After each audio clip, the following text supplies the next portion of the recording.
শক্ত কণ্ঠে সরকারকে বলছি যে দয়া করে এমন কিছু করবেন না যেটা বাংলাদেশের গুমের সংস্কৃতিকে আবার ফিরিয়ে আনবে। এই নাই হয়ে যাওয়াটা রাষ্ট্রীয় স্বীকৃতি যদি না পায়, অপরাধীদেরকে যদি রাষ্ট্রীয়ভাবে চিহ্নিত না করা হয়, কিসের বিপ্লব?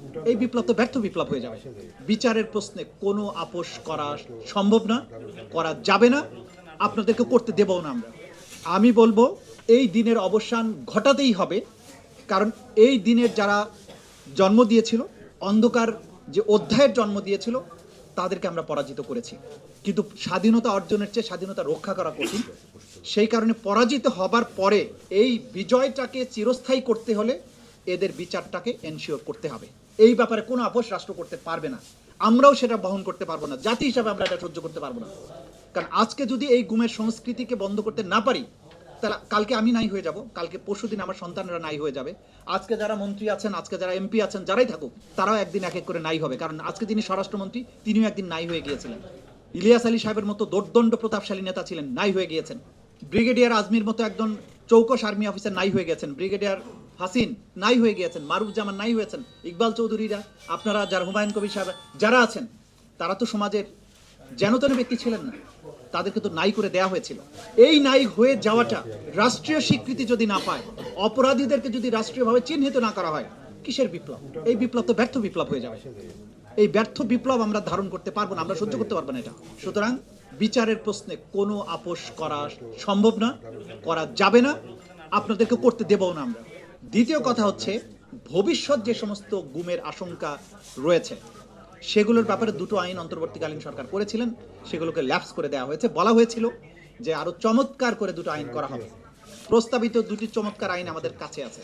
যে চমৎকার আইনটা করা হয়েছে, দুঃখজনকভাবে এই দুটো আইনই আওয়ামী সরকারের তৈরি আইনের চেয়েও জঘন্য হয়েছে। এই আইন দিয়ে বাংলাদেশে গুম প্রতিরোধ করা সম্ভব নয়। এটা আমরা শক্ত কণ্ঠে সরকারকে বলছি যে দয়া করে এমন কিছু করবেন না যেটা বাংলাদেশের গুমের সংস্কৃতিকে আবার ফিরিয়ে আনবে। আবার এই মানুষগুলোকে রাস্তায় নামতে হবে। আজকে আপনারা ক্ষমতায় আছেন, কালকে না থাকলে আপনাদেরকে অ্যাগেইন প্রেস ক্লাবের সামনে, অধিকারের কাছে এসে বলতে হবে, প্রেস ক্লাবের সামনে সন্তান বা স্বজনের ছবি নিয়ে দাঁড়িয়ে থাকতে হবে। ক্ষমতায় কেউই চিরদিন থাকে না, হাসিনাও নেই। হাসিনা অনেক শক্তিশালী ছিল, পালাতে হয়েছে। ক্ষমতায় যারাই থাকি আমরা, মনে রাখতে হবে আমরা কেউ চিরদিন ক্ষমতায় থাকবো না।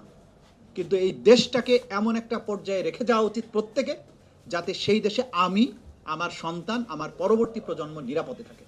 এতটুকু দায়িত্ব যদি কেউ পালন করতে না পারি, তাহলে আপনাদের মনে করতে হবে রাষ্ট্র পরিচালনার যোগ্যতা তাদের নেই। একটা জাতি কতবার রক্ত দেবে, কতবার সংগ্রাম করবে? এই গুমের জন্য 17 বছর আপনাদের কান্না তো আমরা দেখেছি, গোটা জাতি দেখেছে, দুনিয়া দেখেছে। শিক্ষা কি যথেষ্ট হয়নি? কেন এই আইন করলেন? যে আইন শৃঙ্খলা বাহিনীর বিরুদ্ধে গুমের অভিযোগ যদি আসে, পুলিশের এসআই গিয়ে তদন্ত করবে? সম্ভব কোনোদিন? আমরা আন্তর্জাতিক অপরাধ ট্রাইব্যুনাল তদন্ত করতে গিয়ে দেখি নাই কি ধরনের বাধার মুখোমুখি হতে হয়েছে।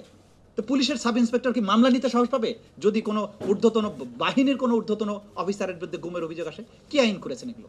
পুলিশ কি বলেছে যদি আবার অভিযোগ গ্রহণ না করে, তাহলে থানায় কি ম্যাজিস্ট্রেটের কাছে যাবে? ম্যাজিস্ট্রেটের কাছে না গেলে কি হবে?